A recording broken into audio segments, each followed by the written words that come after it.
There are recipes you make, and there are recipes that make you. In the South, mac and cheese wasn't just a side dish. It was a moment, a hug you could taste, a reminder that even when life felt heavy, something warm and comforting could still fill your plate. Today, we're making Southern-style creamy mac and cheese with all the richness, all the heart, and all the patience that my granny poured into every pan.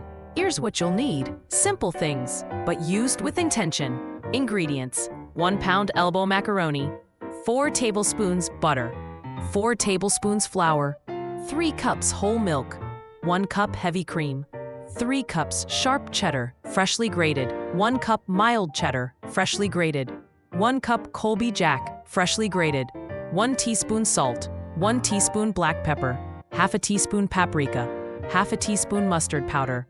Granny didn't measure with spoons. She measured with instinct. But today, you get both. Start with 1 pound of elbow macaroni. Salt the water generously. Granny used a full tablespoon. Baby, if the water don't taste like the sea, your pasta's gonna taste like nothing. Cook it just until it's al dente. Not mushy, not soft. Just strong enough to hold up to everything we're about to add. Because even comfort needs structure. Drain it, set it aside, let it breathe. In a large pot, melt 4 tablespoons of butter. When it foams, whisk in 4 tablespoons of flour. This moment is delicate.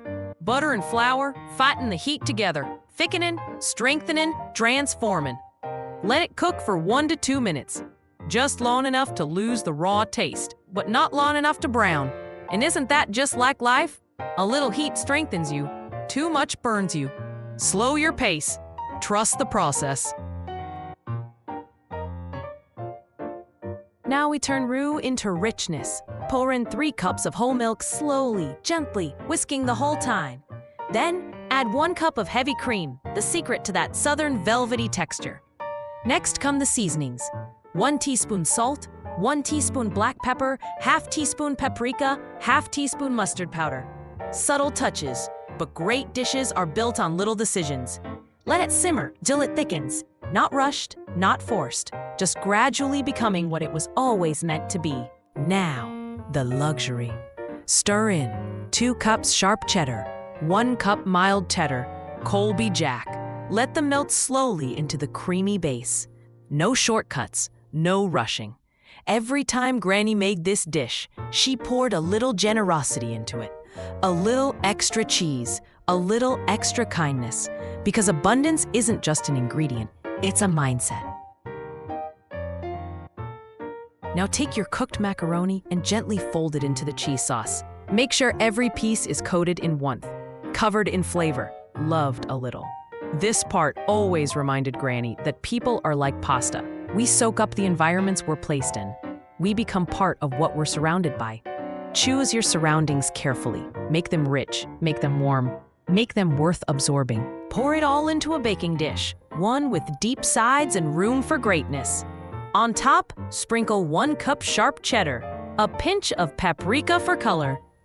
Then bake at 350 degrees, 175 degrees Celsius, for 20 to 25 minutes. Just long enough for a golden crust to form. This is the moment no one sees. The quiet moment. The transformative moment. Most people quit right before this part. But Granny knew the truth. Baby, the magic happens in the bake.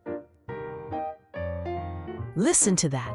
The crust cracking, the steam rising, the cheese stretching. That's what patience tastes like. That's what intention looks like. That's what comfort sounds like. This isn't just mac and cheese. This is a reminder.